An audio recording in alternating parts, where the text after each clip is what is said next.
I'm Kimberly Friedmutter, the author of Subconscious Power. And now that you're activated and you have all of this action behind whatever that thing is that you wanted to do, let's discuss or talk about how to keep your enthusiasm. Now, we all know what it feels like when you feel like, oh my gosh, I'm going to go do this.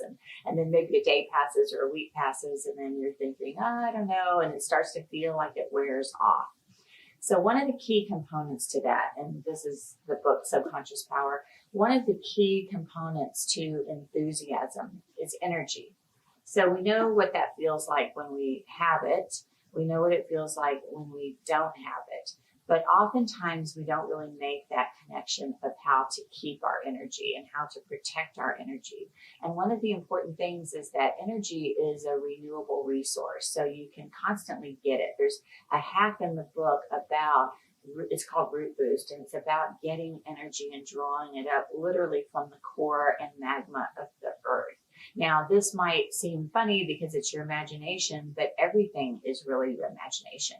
Your perspective of the world affects everything physically about you. So, for example, if you feel like you don't have energy, like typically Sundays are like a relaxing day. So people would say, oh, I'm just going to relax on Sunday. That's not a day of normal activation for most people. You can make it be that way by using Root Boost. You can also use Root Boost if it's late in the afternoon and you feel super tired and you just want to feel like, I don't have any more energy for the day. You can literally pull energy back into your body, recycle it for your use, and then go on with your day.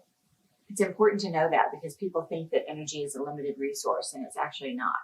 The other thing is how you feel. How you feel is key and important. If you have aches and pains and things that are wrong with you physically, those are energy drains and you're not going to feel well. So take care of those. If it's a Tylenol, if it's a visit to your doctor, if it's a chronic thing, if it's because of what you're eating or drinking, go ahead and take care of that because those little aches and pains can literally feel like they're draining the energy right out of you. So you might be and feel activated in your mind to accomplish your goals, but physically not feel up to the challenge because you don't have the energy.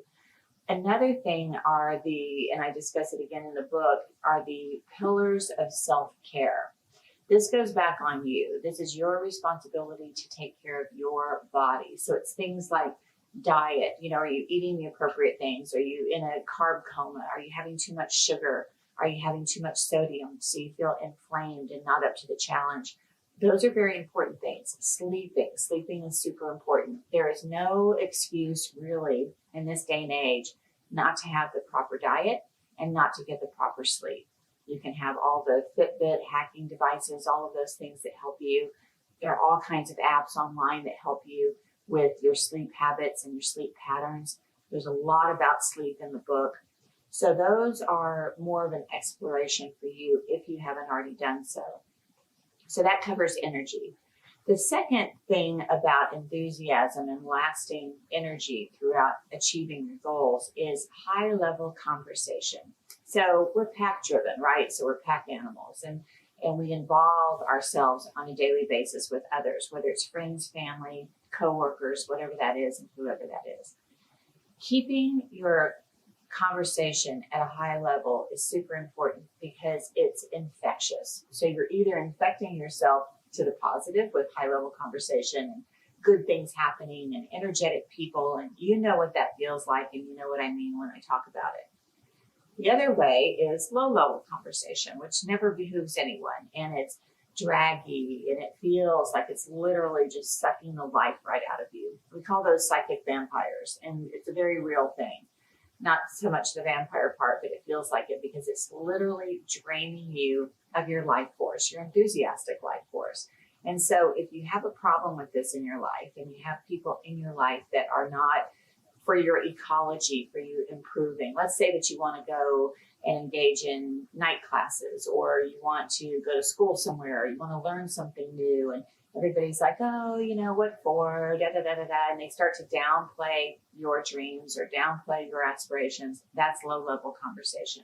Rather than sitting with people who have either done it and accomplished it and loved it, or also want to do it and engage in fun and learning and all of these things.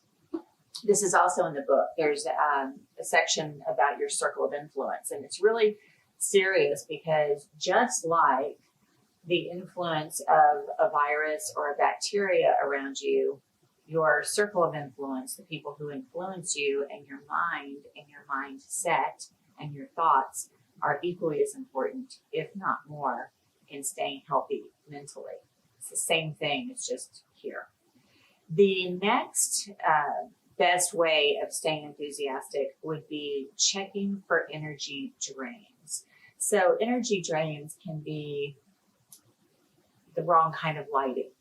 Energy drains can be hanging out with, again, people that don't serve you well. Energy drains can be worry. So if there's something that you're worrying about, let's talk about that one for a second. If there's something you're worrying about that you can do something about, get on it, because it's just going to be one of those things that just feels either heavy on your back or heavy in your system.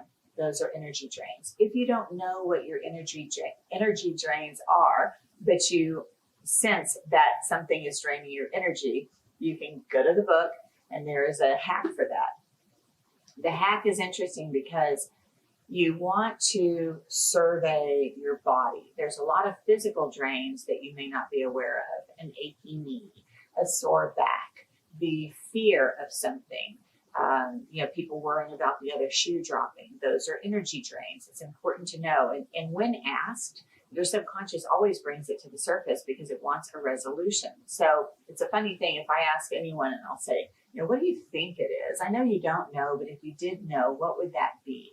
They go right to it. The subconscious says, here, almost like on a silver platter, fix this, take care of this. There's a presentation of problems that come about for your survival. And in fact, that's what the subconscious is doing all the time, is recycling energy and information for your survival and your successful survival, which I call thrival, not just surviving, because we can all just survive, but to survive successfully is key. The next thing would be faith. Now, faith is interesting because I don't mean religious faith or spiritual faith, but what I mean is faith in yourself. This comes from convincers. So let's say that you're embarking and your last exercise was on some kind of an action that you haven't ever accomplished before. Your convincer, which is subconscious, is from your past habits. So what have you in the past shown yourself that you can do?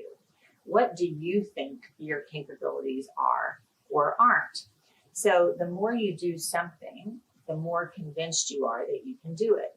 That's also a kind of a habitual thing physically. So if I bounce a basketball over and over and over again, the habit of bouncing the ball will inevitably make me better at bouncing the ball. This happens the same with thought. The more you think good thoughts about your outcome, the more your outcome will be affected by those good thoughts. So it's this circle and this reciprocity that happens in the mind body, or just in the mind and action.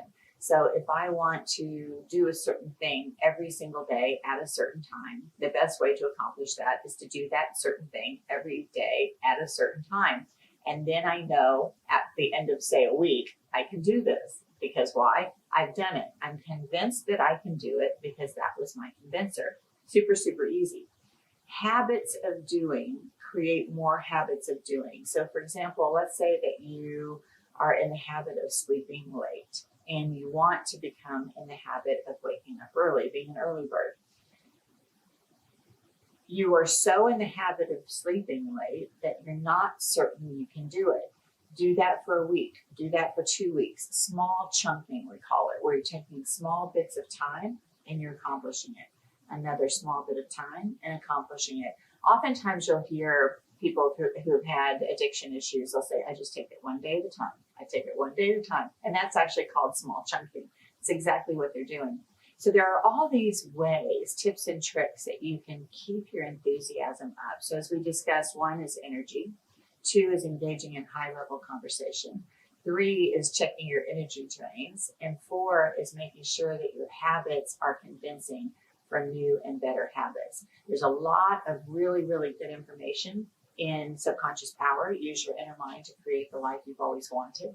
All of the hacks that I've discussed, plus many, many, many more, are in here. Everything to get you through your day, your week, your month, and your year. Throw it in your backpack, throw it in the bottom bottom of your office drawer, anywhere that you can grab it when you have a situation. There's super clean, fun exercises in here that are like 3 minutes and less. They're super fast.